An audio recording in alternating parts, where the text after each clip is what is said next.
미국과 이란의 군사적 충돌이 전 세계 안보 지형을 뒤흔들고 있는 가운데 이번 사태가 단순한 지역 분쟁을 넘어 전 세계적인 핵 도미노 현상을 촉발할 수 있다는 강력한 경고가 제기되었습니다. 영국 최고의 권위를 자랑하는 외교 안보 싱크탱크인 왕립국제문제연구소 채텀하우스는 3월 30일 발표한 보고서를 통해 한국과 일본 그리고 유럽 등 기존 미국의 우방국들이 독자적인 핵무장 노선에 올라탈 가능성을 집중 조명했습니다. 이 보고서의 핵심은 수십 년간 유지되어 온 미국의 확장 억제력, 즉 해구산에 대한 신뢰가 근간부터 흔들리고 있다는 점입니다. 북한과 중국의 핵 위협이 갈수록 노골화되는 상황에서 미국이 이란과의 전쟁 등 여러 전선에 동시에 대응하기에는 역부족이라는 인식이 확산하고 있다는 분석입니다.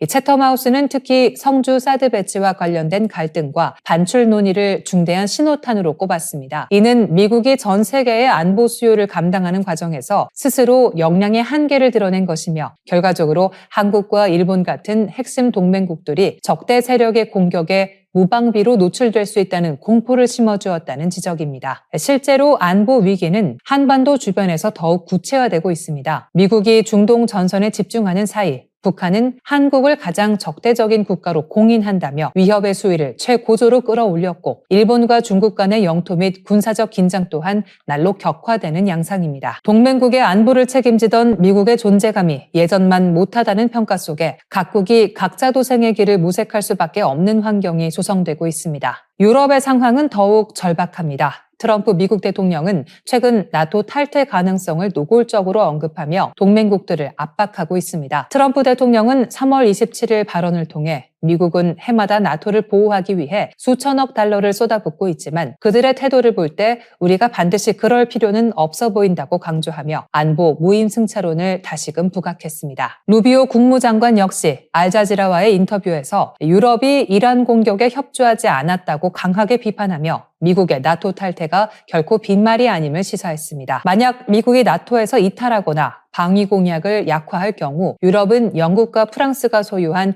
소규모 핵 전력에만 의존해야 하는 처지에 놓이게 됩니다. 이는 러시아의 위협을 직접 마주하고 있는 동유럽 국가들의 생존의 문제입니다. 실제로 러시아와 국경을 맞댄 폴란드에서는 이미 미국 없는 안보 시대를 대비해야 한다는 목소리가 커지고 있으며 최근 여론조사 결과 핵 확산 금지 조약 탈퇴에 찬성하는 의견이 과반을 넘어선 것으로 나타났습니다.